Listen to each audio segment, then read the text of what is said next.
Hello. Well, thank you for your message. You don't give your name, but the message that you sent me is very personal and touching, and I really do appreciate it more than you might know. Sometimes the spark that leads me to do the things like making videos and sharing, especially LylesBrother videos, is is it needs a little help sometimes because it's difficult sometimes sharing personal stuff and ideas like that. And for the most part, I kind of go with the spur of the moment, but sometimes that moment passes without uh, actually hitting the record button.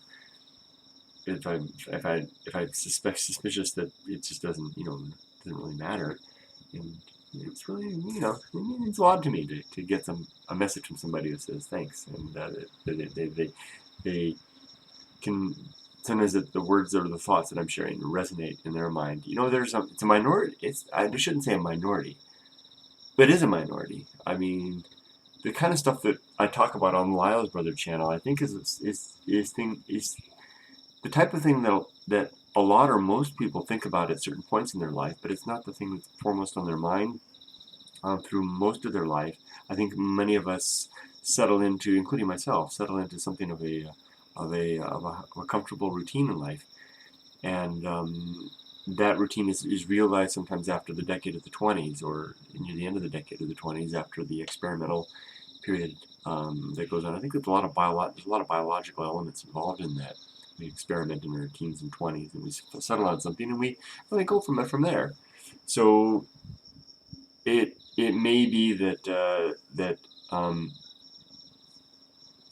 it's a period of time, or maybe it's a something or simply a something that's driven by circumstance. Maybe, for example, in my own case, when I was younger, I thought about these things, and then I kind of gave up thinking about them in my 30s, and then I had the experience of colossal failure. I mean, not terrible like some people know, like actually death or dying or things like that. Mine was all financial and the welfare of my family, bringing everything down. And I've talked about that before.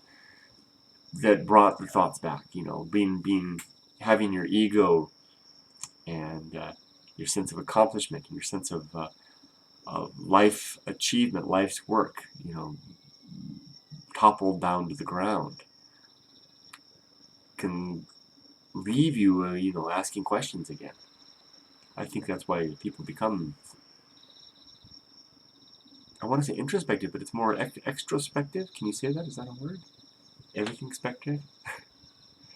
in, in times of crisis? So your message helps me because it reminds me that even if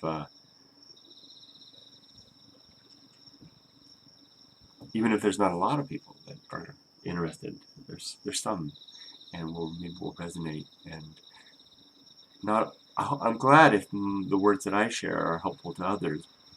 Please know that what you share in comments and in video responses and in email does the same to me. It's a two-way street, such as the email that you sent me.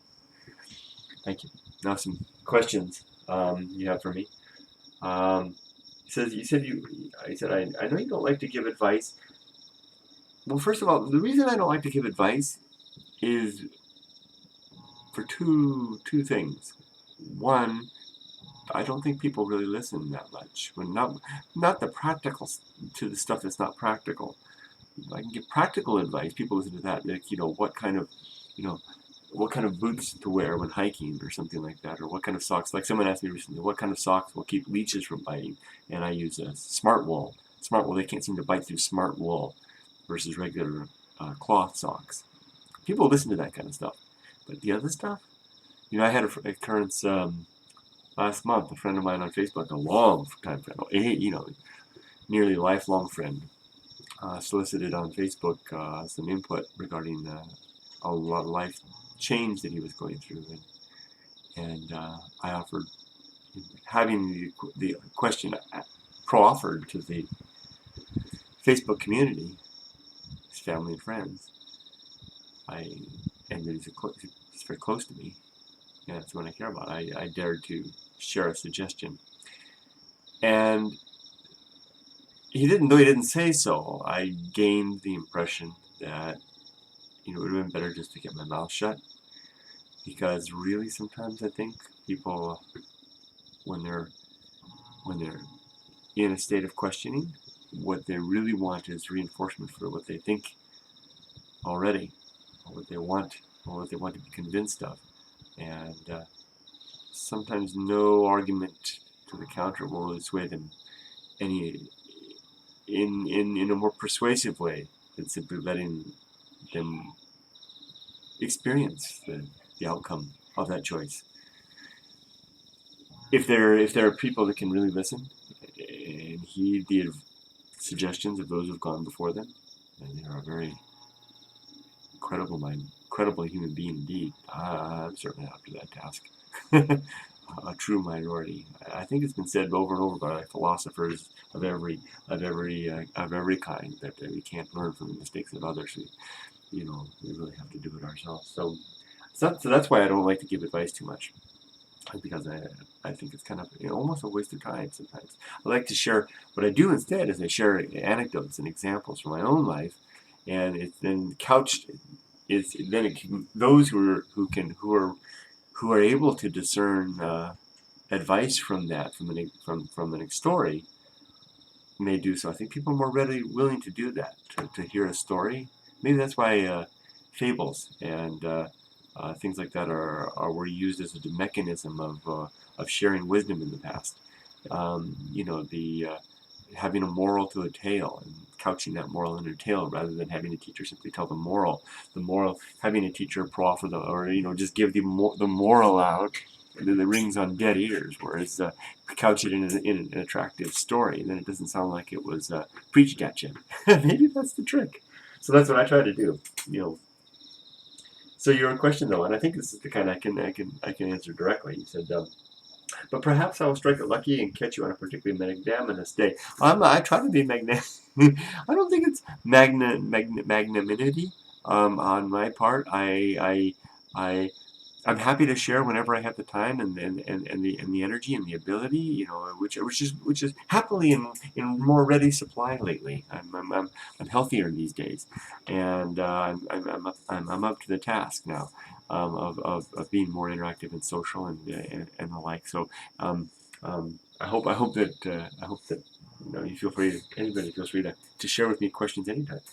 But the question is, when you were traveling in your 20s. How did you ward off wild threats like snakes, spiders, foxes, bears, etc.? And how did you find an income if you were filthy from having slept in the wild? Let me answer all three of those. How did I ward off threats? I never thought about threats. I had a tent. When I was hitchhiking and when I was camping alone and traveling, I always had a tent. If I slept outdoors, I had a sleeping bag that cinched up around my neck. Because it really was a case where snakes in particular, rattlesnakes and sidewinders and things like that would get in sleeping bags and boots and the like. And I never had too much trouble with spiders. Scorpions were an issue in the desert, as well as salpugids, whips, tailless whip scorpions and things like that. Not that they'd really kill you or anything like that, but they could cause mischief. Rattlesnakes were a definite problem. I remember having several close encounters with rattlesnakes, more from hiking and not putting my hand in places that were dangerous. I have to just tell you, I never prepared. I was just lucky. I didn't carry a snake bite kit. I cinched up my thing at night. I zippered my thing shut. I checked my boots when I got up in the morning, and that's about it. I never really thought about it. I'm notoriously lacking in preparedness and a forethought ahead of adventure.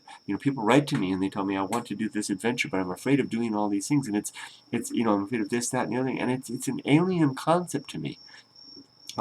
Because I don't think about those things. I see, here it is, how much food will I need for a couple of days, how much water, or what kind of thing will I get, and even if I can't have that, I just go. And it always seems to work out.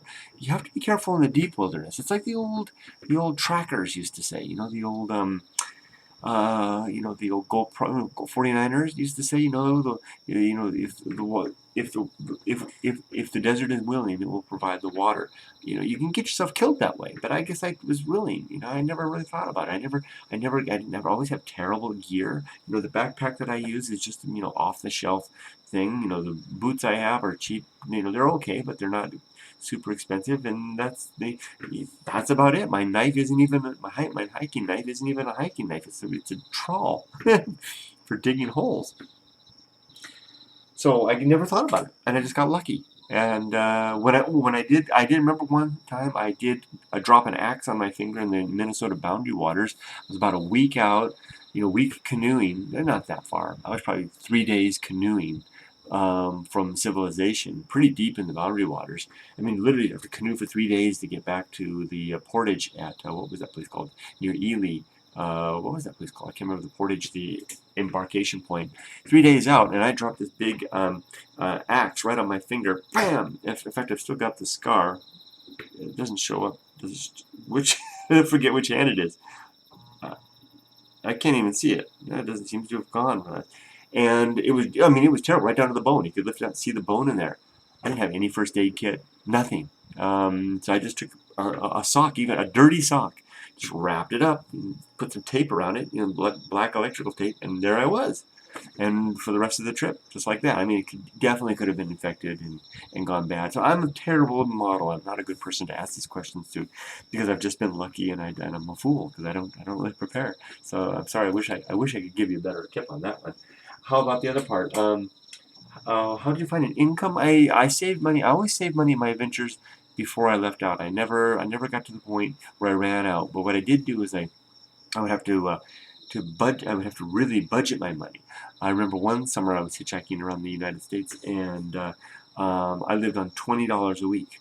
I did get a job during that time. I did. I wasn't looking for a job, but I was offered a job, and I did make a little bit of money, which I needed. I definitely needed. By the end of the trip, I ran out of money and I ran out of food in Idaho.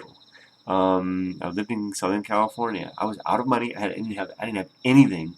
I didn't have any food, nothing, and I had to hitchhike from Idaho. I don't remember. It took a while. I got pretty lucky. I did it pretty fast. I had to hitchhike from Idaho back to Southern California, and fast the whole way. Just have water that I could get from friends along the way. So my adventures, the length of my adventures were determined by the amount of money that I had. I never planned how long it would be necessarily, except it had to be within the confines of the summer because I was a student and I had to do it while I was in school. The question there, if you were filthy from having slept in the wild, that wasn't filthy. Um, Most of my adventures are in the warm months, and I bathe in the streams and rivers everywhere. I still do that. Although now I don't use soap. I'll just wash off. Back then I wasn't as thoughtful about the environment, and I carried a bar of soap. And I would just hop in the river and just I bathed regularly. I take 2 or 3 showers a day. I'm a very neat and tidy guy when it comes to that, and maybe that's why I didn't get the infection in my finger. Maybe that was because of that. But I was never filthy.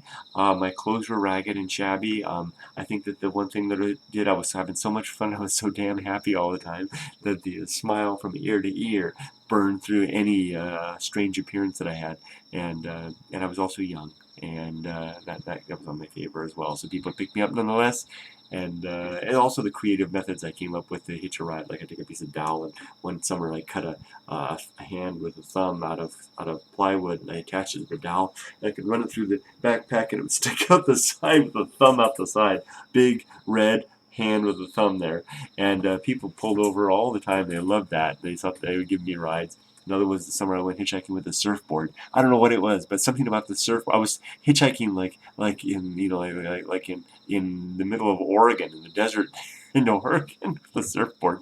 Something about that was disarming. I mean, people like, what's this guy? This young guy with a backpack and a surfboard in the desert. What's this? I'm going to give him a ride. It worked. So people never did that. But I did have problems with people sometimes. Bad men, bad women, mostly men, picking up and threatening me, even threatening my life. One guy tried to kidnap me. He did kidnap me. I managed to escape.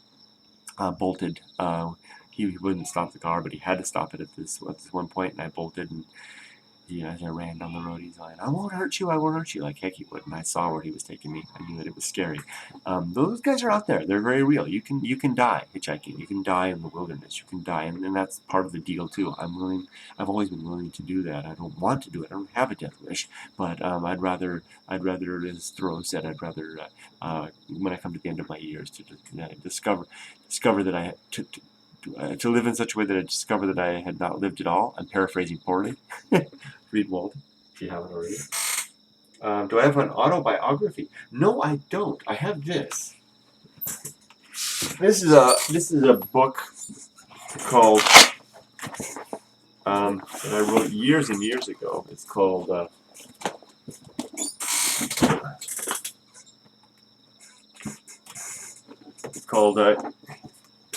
In Agreement with the Sunrise. Notes of an Optimist, and it's an illustrated book of poems and writings and stuff like that. You can see, is that upside down? It's upside down. And it's all these pages of illustrations and poems and stuff. See all in it? I have that up there. It's on my all of this stuff. I did poor job on the camera action. All of this stuff is up. This whole book is up on my channel, Life Has No Meaning channel. It's not included in any of my links. I've got to add that. I'll do that after this. I need to go add those links to these channels. But the Life Has No Meaning channel, one of my many channels, has all of these on there, and I read them and talk about them and share about them. These were done when in my youth. I was in my 20s. The art is so, and but it's very optimistic, upbeat, expressing my my incredible never-ending amazement and wonder at the fact of being alive. That's about the closest that I have. I have another book that I wrote called, I have a story, almost a small book called No More Looking Out for Number One. That's somewhere online too. It's a story of how my life changed. How I basically got over living for myself. In hindsight, it took some years after that, and I'm still working on it. But those are the two things. Do you plan on writing one? Please consider it. Thank you. Maybe I will. I feel like a book would have more of a chance of being written. Think My LylesBrother videos had more views. Yeah. I see what you mean. If people were viewing it more. Really, what I need to do is just sit down and do something. Autobiography, huh? Honestly, that's something I've never thought about doing. An autobiography.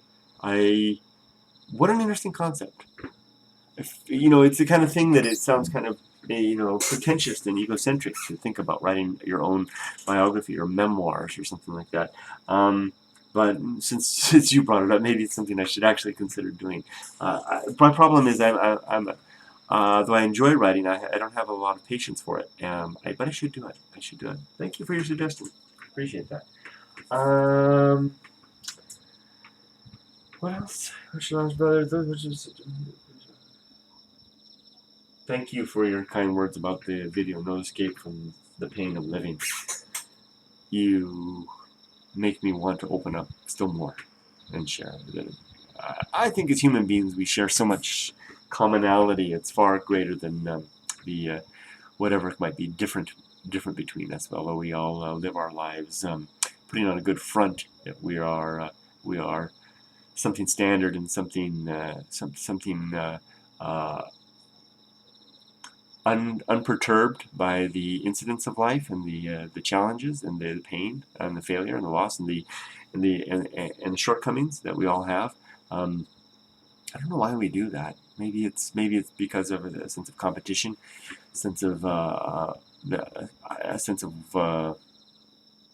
success, of wanting to have success. I'm sure it has something to do with biology. There must be some biological imperative in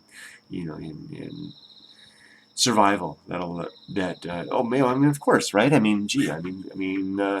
The successful animals, those that appear successful to the potential mates, are the ones that will succeed reproductively. Why doesn't that make sense that we would all try to pretend that we're all the most successful creatures around? And it's even though our big brains have maybe gotten to the point that we know otherwise, we don't need that anymore. It might still be something coded within us.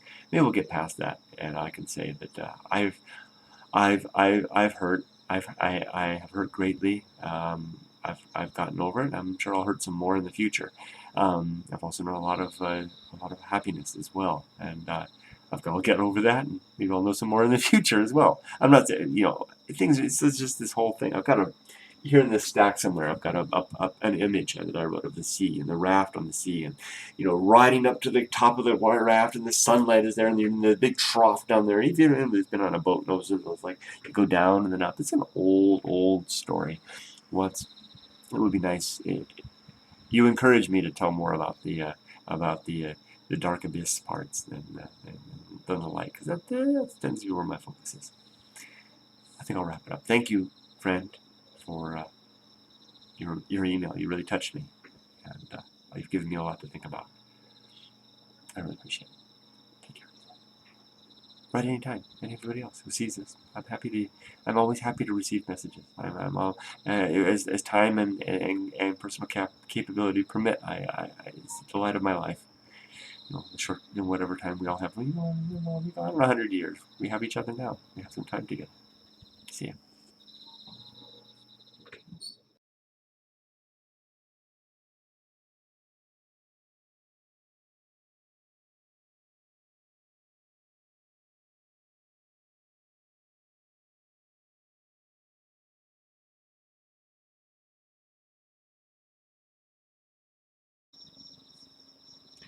It may be that it's a period of time, or maybe it's something, or simply something that's driven by circumstance. Maybe, for example, in my own case, when I was younger, I thought about these things, and then I kind of gave up thinking about them in my 30s, and then I had the experience of colossal failure. I mean, not terrible like some people know, like death or dying or things like that. Mine was all financial and the welfare of my family, bringing everything down. And I've talked about that before. That brought the thoughts back, having your ego, the type of thing that a lot or most people think about at certain points in their life, but it's not the thing that's foremost on their mind through most of their life. I think many of us settle into, including myself, something of a comfortable routine in life, and that routine is realized sometimes after the decade of the 20s, or near the end of the decade of the 20s, after the experimental period that goes on. I think there's a lot of biological elements involved in that. We experiment in our teens and 20s, and we settle on something, and we really go from there.